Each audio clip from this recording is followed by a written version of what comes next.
Hola, Héctor! Ara parlarem sobre el que hem fet al CAU avui, perquè la setmana passada no van vindre perquè el dimarts jo estava malalta i el dijous hi havia vaga.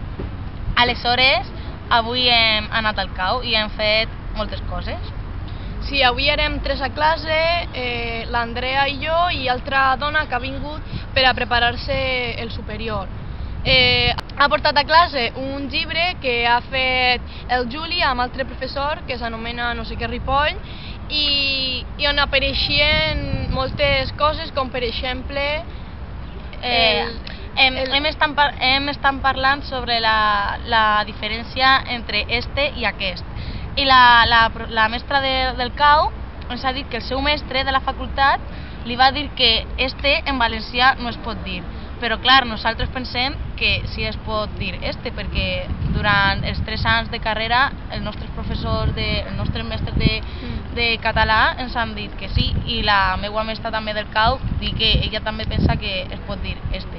Sí, perquè a la seva carrera abans, en altres anys, altres mestres li han dit que està ben dit.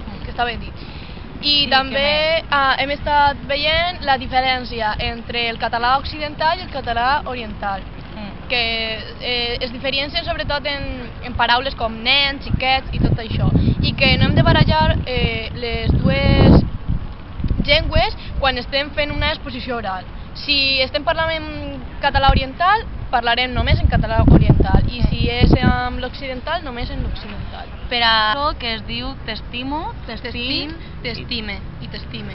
No, T'estimo, t'estime i t'estim.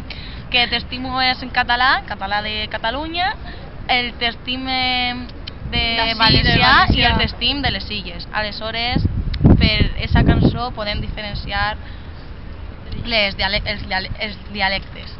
Sí, perquè també hem estat parlant de que el català en si és la llengua oficial i el valencià és com un dialecte d'aquesta llengua catalana general.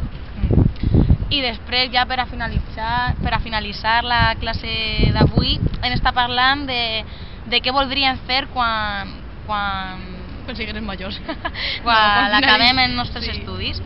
Aleshores hem dit que ens agradaria treballar de mestres, però com que això va ser una mica difícil, doncs que la Paula va dir que l'agradaria anar-se fora i hem parlat una mica de tot això. I a més jo també, després d'acabar aquesta carrera, vull fer també traducció i interpretació perquè les llengües m'agraden moltíssim i per això m'agradaria moltíssim anar-me fora d'Espanya a treballar, a viure.